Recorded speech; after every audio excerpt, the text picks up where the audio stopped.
Olá, como vão todos? Sejam muito bem-vindos.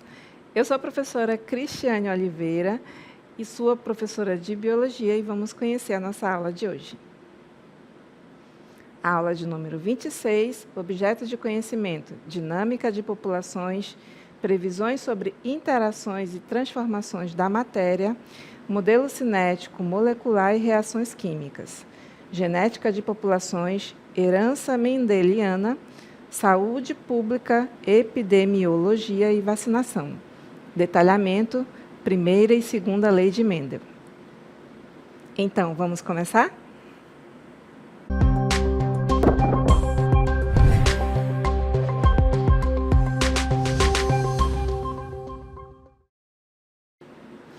Vamos aprender sobre a segunda lei de Mendel e suas contribuições.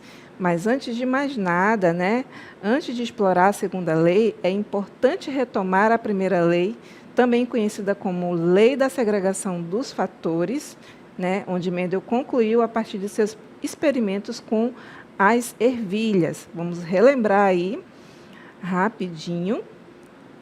Então, ele utilizou na primeira lei, do que se trata, também recebe o nome de Lei da Segregação dos Fatores ou monohibridismo. Essa lei ela determina que cada característica é determinada por dois fatores, que se separam na forma de gametas.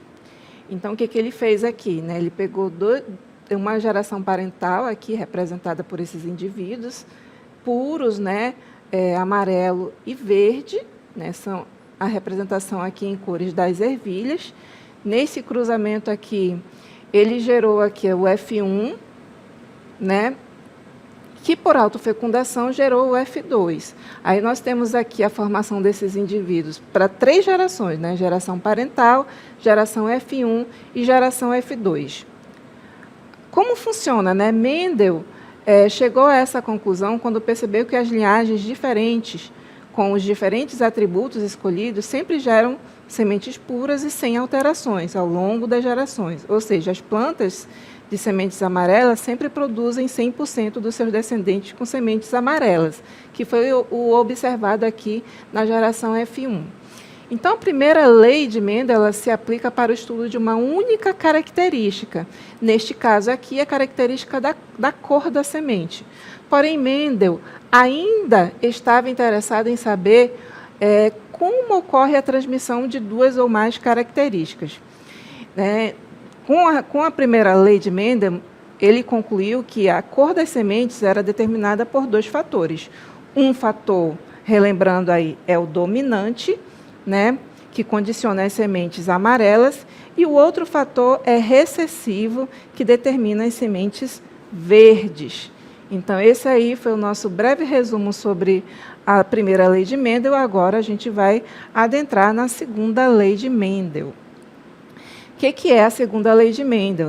A segunda lei, ou lei da distribuição independente, guardem bem aí esses termos, ela foi formulada a partir de experimentos com cruzamentos de híbridos, onde Mendel analisou não um, mas 2 caracteres simultaneamente. E aí nós vamos usar o exemplo aqui da cor da semente e da textura da semente. Então, do que se trata aí esse experimento? Vamos mostrar aí os atores, deste experimento. A escolha dos parentais. A escolha dos parentais, ela é representada aqui, codificada pela letra P. Mendel selecionou linhagens puras também, isso lembra um pouquinho a primeira lei, selecionou linhagens puras, homozigotas,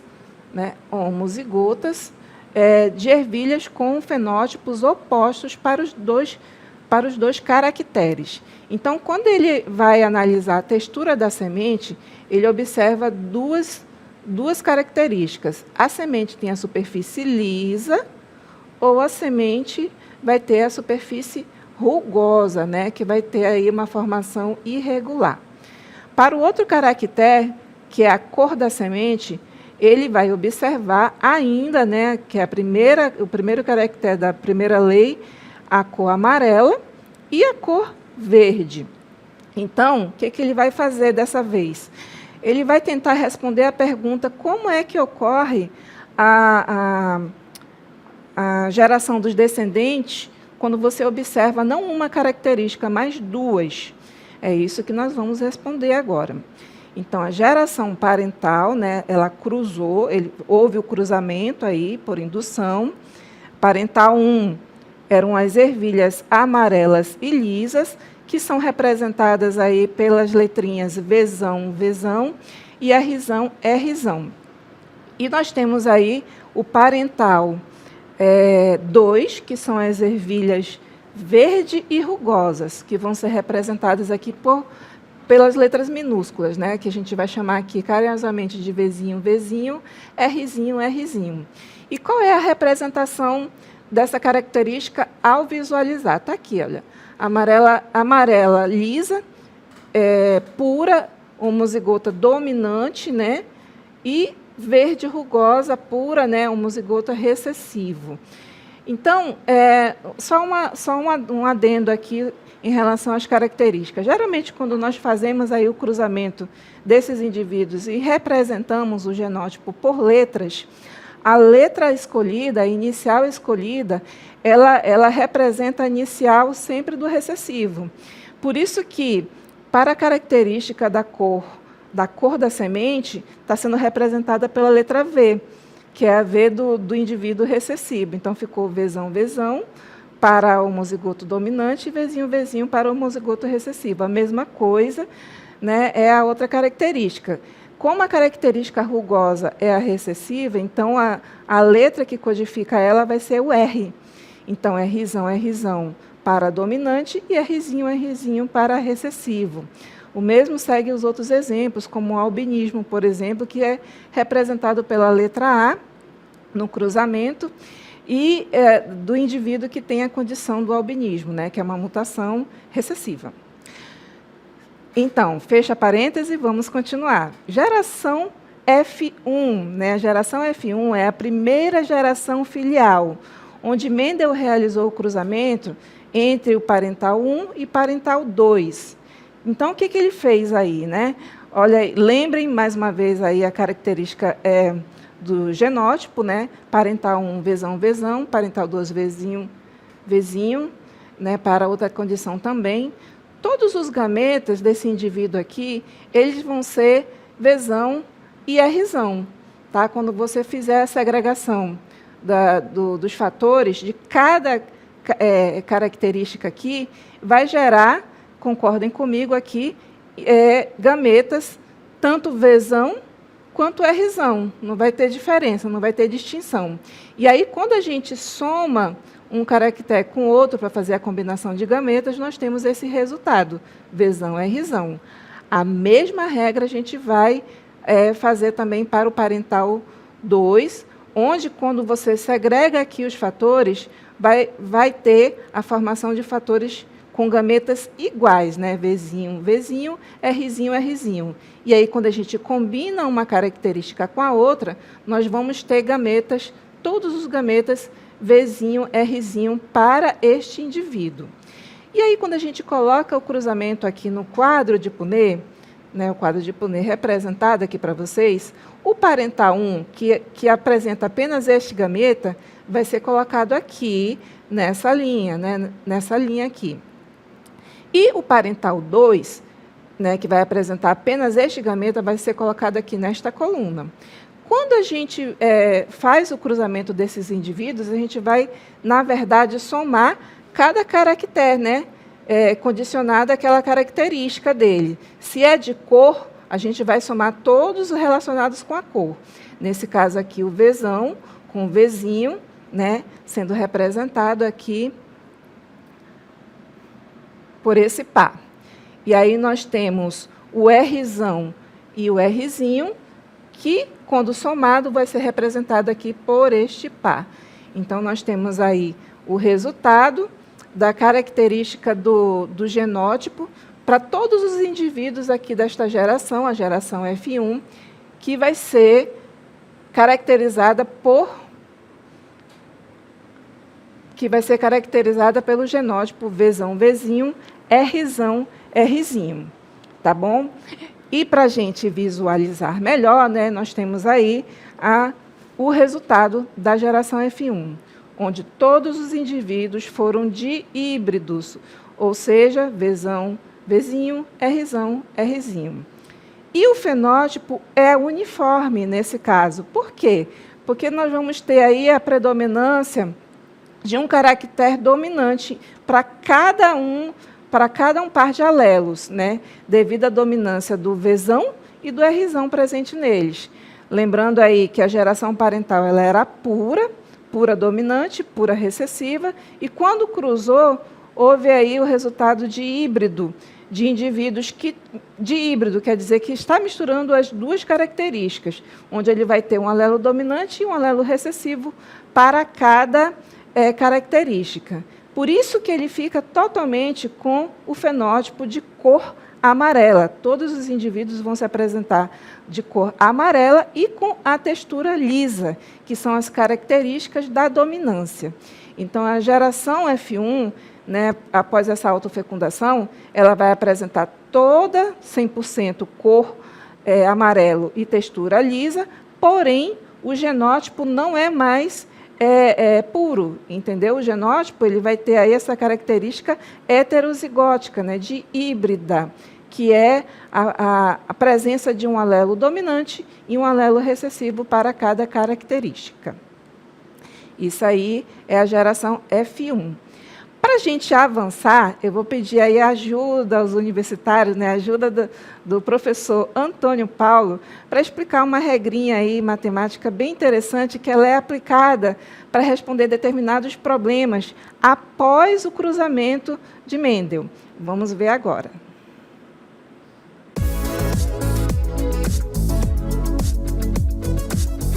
Olá, alunos, aqui quem vos fala é o professor Paulo e eu vou trazer para você duas regras no campo da probabilidade. Regra do e a regra do ou. Aí você pergunta, professor, mas em que consistem essas regras? Pessoal, regra do e. Vamos focar aqui, ó. A regra do e aplicamos para eventos independentes, tudo bem? Onde a ocorrência de um evento não afeta a ocorrência do outro. Como calcula? Bom, alunos, a probabilidade de ambos eventos ocorrerem é calculado multiplicando as probabilidades individuais. Matematicamente a gente fala assim, ó, probabilidade de ocorrer A e B é igual à probabilidade de A multiplicado pela probabilidade de B. Vamos ver isso num contexto significativo? Imagine que uma mulher está grávida e que a chance de nascer menino é de 1 para 2, certo? E a chance de nascer de olhos azuis é de 1 para 4. Qual é a probabilidade de nascer menino e de olhos azuis? Olha a palavrinha mágica aí, ó, E nos remete à ideia da regra do E, que a gente multiplica essas probabilidades, certo? Então a gente vai fazer o seguinte, ó, probabilidade é igual a 1 sobre 2 multiplicado pela chance de nascer de olhos azuis, que é 1 sobre 4. Fazendo essa multiplicação, alunos, multiplica numerador por numerador, denominador por denominador, ficamos então com 1 sobre 8. Quer dizer que a probabilidade de nascer menino e nascer de olhos azuis é exatamente igual a 1 sobre 8, 1 para 8. Mas tem outra regra que eu também falei para você, né? Tem a regra do ou. E quando que a gente aplica a regra do ou? Aplica-se a regra do ou a eventos mutuamente exclusivos, ou seja, eventos que não podem acontecer ao mesmo tempo. E como que a gente calcula essa probabilidade voltada aí à regra do ou, quando aconteça uma coisa ou a outra? Olha aí a fórmula que nós utilizamos, ó. Probabilidade de A ou B é igual à probabilidade de A mais a probabilidade de B. Vamos a um contexto significativo para a gente poder entender isso. Imagine o cruzamento genético entre duas pessoas para determinar o tipo sanguíneo de um futuro filho. Suponha que, com base no gene dos pais, a probabilidade para o tipo sanguíneo dos bebês sejam as seguintes, ó. Ter sangue do tipo A é 1 para 4. E ter sangue do tipo B também é a probabilidade de 1 para 4. Qual é a probabilidade de o bebê nascer com sangue do tipo A ou sangue do tipo B? Vamos ver como é que fica o cálculo? Probabilidade igual a 1 sobre 4, porque ter sangue do tipo A é 1 sobre 4, mais a probabilidade de ter sangue do tipo B, que também é 1 sobre 4. Observe que os denominadores são iguais, Então a gente repete o denominador e somamos os numeradores. 1 mais 1, 2. Ficamos com a fração 2 sobre 4, ainda pode simplificar, ó. Divide o numerador por 2, o denominador também por 2, ficamos aí com 1 sobre 2. Bom, pessoal, espero que vocês tenham gostado, tenham compreendido e apliquem, ó. Utilizem esse conhecimento aí nas aulas de biologia. É isso, pessoal. Excelente explicação, professor Antônio Paulo. Esclarecida aí a regra do e e do ou. Verifiquem que as duas regras foram utilizadas para responder problemas, né, após você ter aí o resultado das características. Vocês viram aí a questão da cor dos olhos, do sexo, e também a outra questão aí relacionada com o tipo sanguíneo. Nesse caso, a gente já sabe as variantes que tem numa determinada população, que é claro, aí o exemplo foi o ser humano. Mas vamos dar continuidade aí à nossa segunda lei de Mendel. Houve aí uma autofecundação da geração F1, né, que foi o cruzamento dos indivíduos de híbridos para formar aí a próxima geração, que é a geração F2. O que Mendel fez? Né? Ele cruzou os indivíduos F1 entre si, ou seja, ele pegou os dois indivíduos de híbridos, né, com a característica heterozigótica, né, para observar a segregação desses alelos. E aí houve a formação dos gametas da geração F1, dado o princípio da segregação independente. Isso é muito importante, né? Esse princípio aí está relacionado à lei de Mendel, que explica um pouquinho aí a questão da segregação independente dos fatores. Ou seja, cada indivíduo, Vzão, Vzinho, Rzão, Rzinho, produz com combinações aleatórias, né, dos alelos, os seguintes gametas, né, os possíveis gametas. Vamos lá para a gente entender como é a formação desses gametas, né, o passo a passo dele aqui. Nós vamos começar, depois que houve aí a segregação dos fatores, né, para cada característica, a característica da cor do indivíduo e a característica aí da textura, nesse caso o indivíduo é a semente, nós vamos fazer o seguinte, nós vamos pegar cada fator desse e combinar com o fator da característica seguinte. Então, o Vzão vai gerar o gameta, isso aqui é gameta, ainda não é o cruzamento, tá? É a combinação dos fatores. Vai gerar um gameta Vzão, Rzão. E aí nós vamos pegar o Vzão com Rzinho, vai gerar o gameta Vzão, Rzinho. A mesma coisa a gente vai fazer com o outro alelo, tá? Vzinho com mais Rzão.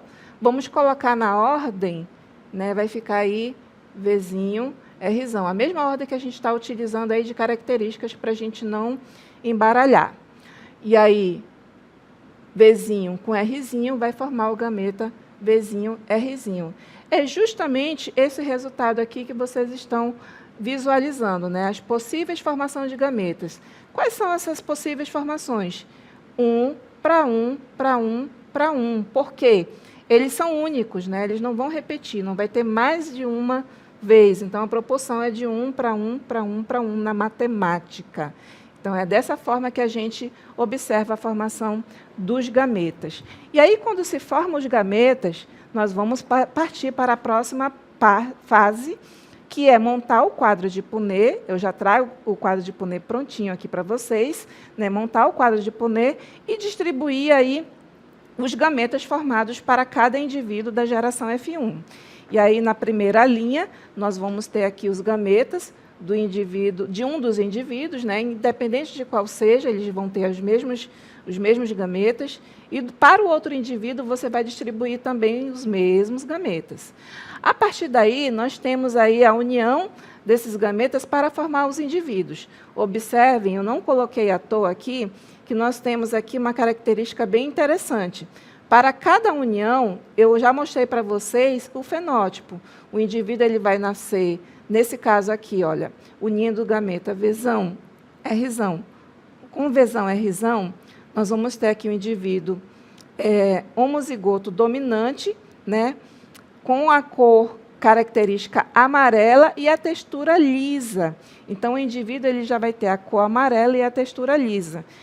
Partindo desse princípio, a gente vai somar cada gameta de uma linha com gameta de uma coluna, que vai gerar o indivíduo neste resultado que vocês estão vendo.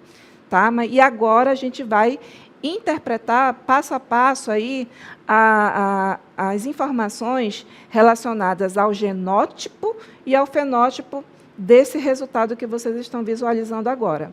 Vamos começar com o fenótipo. O fenótipo é aquela característica que você consegue visualizar. Foi aquilo que Mendel viu.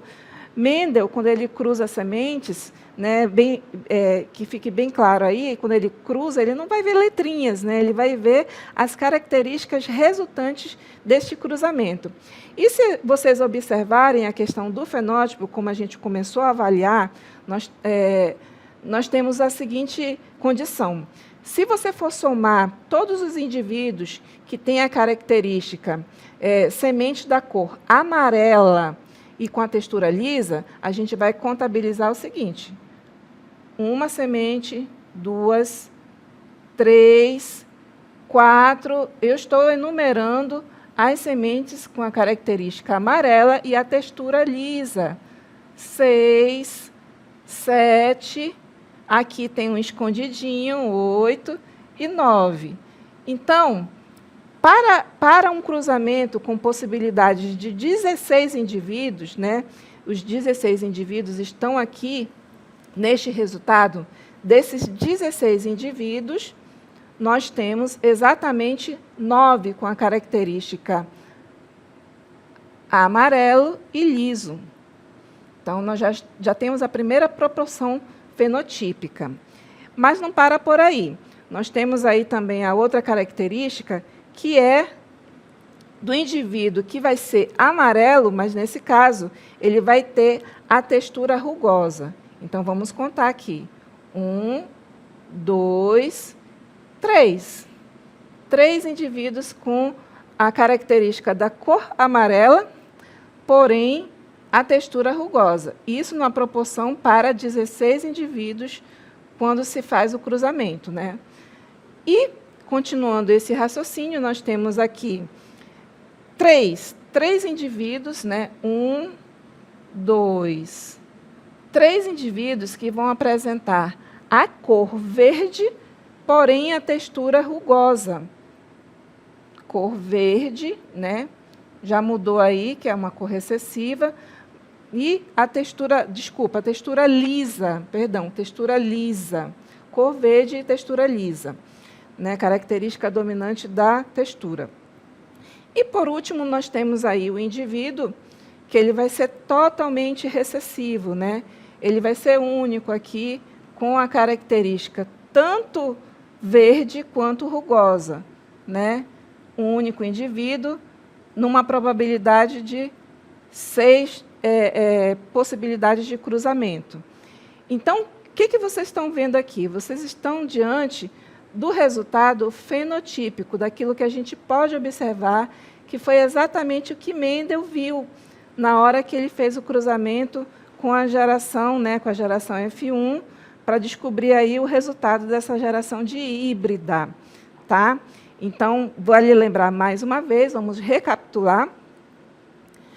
Nós temos aí 9 indivíduos, né, que nasceram com a característica amarelo e liso. O genótipo deles vai ter pelo menos, né, um alelo dominante, o V, Vzão, e o Rzão, né, para cada característica, né, ambos dominantes. E o outro alelo, por que tem esse tracinho, professora? Porque tanto faz ele ser dominante quanto recessivo. A cor do indivíduo vai ser amarelo e liso, pela predominância do alelo dominante. O outro resultado é 3:16, para o indivíduo que nasce amarelo e rugoso. O genótipo dele vai ser esse resultado aí. Para a primeira característica, ele vai ter uma dominância, né, a dominância da cor, e para a segunda característica, ele vai ter uma textura recessiva. E para ele ser recessivo, ele tem que ser Rzinho, Rzinho. Para a outra característica, verde liso, nós vamos ter a recessividade aí na cor, né, vai ser Vzinho, Vzinho, e a dominância vai estar na textura. E essa proporção é de 3:16. E o outro indivíduo, né, o último, de 1 para 16, ele é verde e rugoso, ele é totalmente recessivo, tanto para a cor quanto para a textura, tá bom? Que fique bem claro aí essa regra, não vai mudar. É a famosa proporção 9 para 3 para 3 para 1, né, que vai ser observada aí em alguns livros didáticos, ou desta forma como vocês estão vendo, fracionada, tá bom? Vamos agora analisar o resultado genotípico. Então, o que a gente fez? A gente pegou os alelos, né? Pegamos aí os alelos, formamos aí os gametas e distribuímos nesse quadro de Punnett, né? E depois somamos cada característica. Somamos cada caractere, né, para descobrir aí o genótipo de cada indivíduo.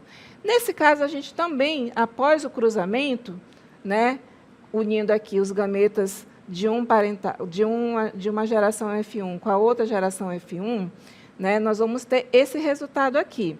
Tá? Isso aqui vai ser regra para cada indivíduo.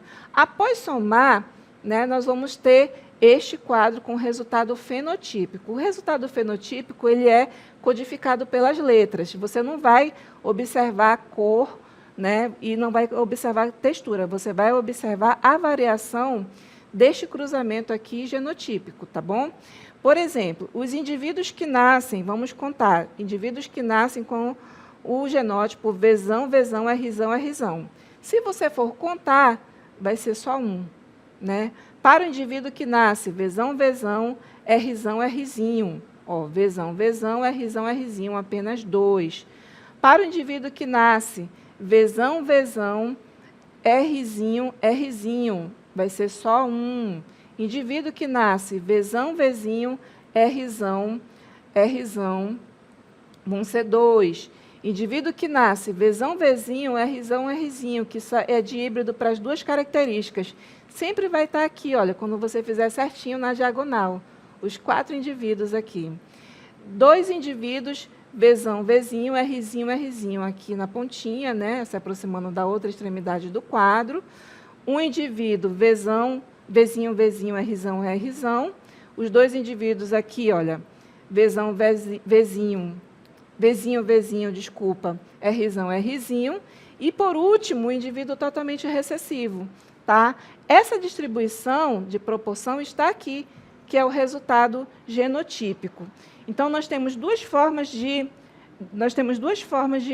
caracterizar aí a geração, né, através do fenótipo e através do genótipo. Vamos aí para alguns exemplos em outras espécies, né? A segunda lei de Mendel, ela aplica-se a diversos organismos, desde que os genes estejam em cromossomos não homólogos, ou seja, não ligados. Vai servir também esse exemplo para o milho, quando você observa a cor do grão, tá, e a textura do grão com a mesma proporção.